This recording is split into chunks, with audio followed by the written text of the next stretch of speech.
Hello, everyone. Good evening from Tokyo. So it's Sunday evening. It's time for our regular session, regular episode, branding and positioning in the digital age. So today's topic is disruptive economy in the digital age. So what I want to share with you guys today is first to inform you what is going to happen in the next 5 to 10 years and how we can prepare, how you can prepare for that new reality, which is obviously the keyword here is artificial intelligence, virtual reality, and that's going to impact our lives, that's going to impact our lifestyle, that's going to impact every aspects of our life. And the question here is what we can do about it. So first of all, I would like to share how we used to think about disruption before this automatization, before this artificial intelligence. So in order to disrupt the economy, the marketers and the business developers, they're always looking on how they can make some obvious job done. So, for example, the world is like there are many problems if you are thinking on a daily basis, which exist on the small scale, on the big scales, and then if you can find solution for some existing problem, then you are making obvious solution that's like something which is obvious and you make the job done. So that's disruption, because you will probably have a high demand at the beginning because you are maybe the first who found the solution for some existing problem. So a very simple example, if you let's say like how Japanese auto company Toyota entered in the US in 1950s, 1960s, they just launched Toyota Corona at that time, which was access car that middle income people can make enough money to drive the car at that time. And that was like some obvious need. So everybody wants to drive the car, and Toyota come up in the US market with solution, and that is one of the disruptions. So they crushed the market. They actually they were sold better than American car at that times. So that's one obvious job done. So that's one way how you can disrupt economy. The second way is to make things better. So let's say somebody come up with a better car than Toyota, and then people stop buying the original version, and they aim to buy the better version of that product, of that service. However, this will be cannibalization at the same time. So that means people will stop buying one product and they will start to buy another program. So that's a disruption. But in terms of the economy, it's not going to change quite a lot. So the growth will be there, but not on the scale when you find a new solution for the existing problem, because this is just better solution for the existing problem. And the third one is when you make a solution which makes more value in a less time with the fewer resources. And that's all about what is happening right now. So artificial intelligence can make job done faster, cheaper, and in less time and with less resources. So basically what artificial intelligence can bring, that all industries can cut the cost, labor cost. So people who are working in industries where they are doing the same manual work, or they do something which is repetitive action, probably they will be they will not work in 5 years, put on that way. So because of marketing optimization in one page, so digital marketing, but also on every aspect of the industries, artificial intelligence can make that job done faster and cheaper. So that's the main reason why the companies, why the countries, why the industries are thinking how this artificial intelligence disrupt economy, how it will disrupt environment, working space, everything. And now we have two options. One is to freeze and to be to worry, okay, I'm gonna lose my job, or I don't know how I'm gonna make money in the future, because this is what I can do, this is what I know to do, and if I lose that opportunity, then what should I do, right?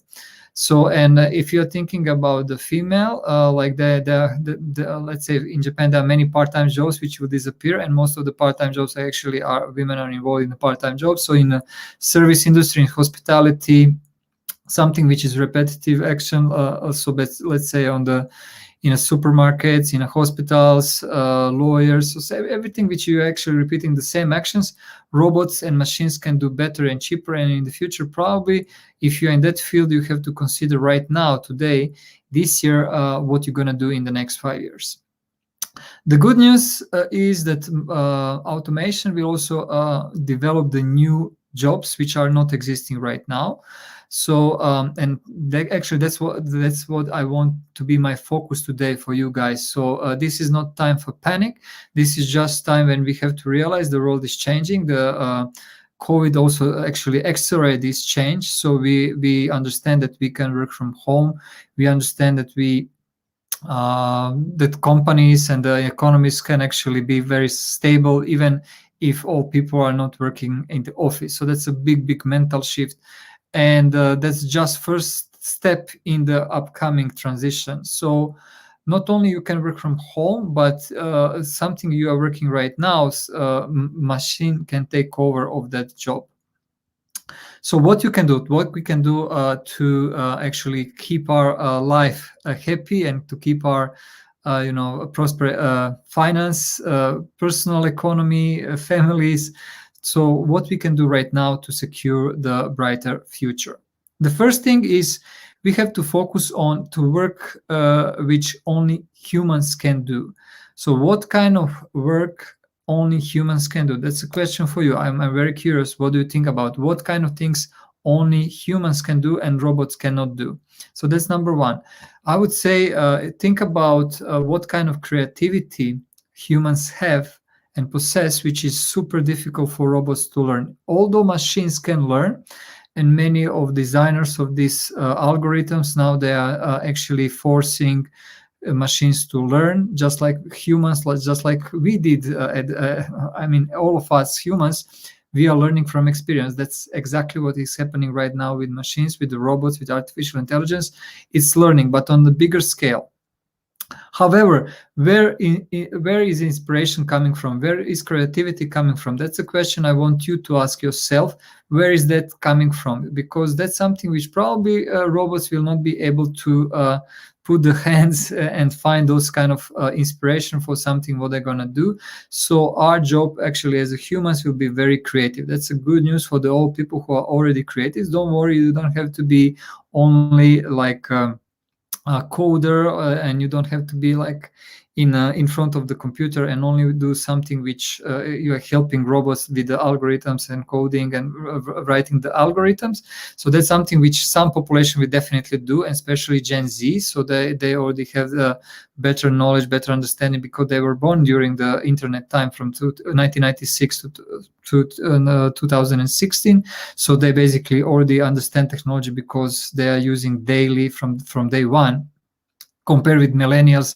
But what millennials can do and what even Gen Z can do, if you are not super fascinated by being in front of the computer and do the coding and algorithms, you can do creative work. It can be music, it can be art, it can be creative solutions, it can be design, it can be entertainment, something which actually robots still cannot provide better than humans. So that's number one. Number two, prepare yourself for the work of the future. So in the future, there will not be like a job from 9 to 5 or from 8 to 4. So 8 hours job will probably disappear because we don't have to think about 8 hours, because some job can be done in 5 hours or in 3 hours. So you don't have to work anymore like super long hours, because technologies and artificial intelligence can do the job for you. So you have to think about how this can be done on the more creative way, how we can focus more on what only human can do.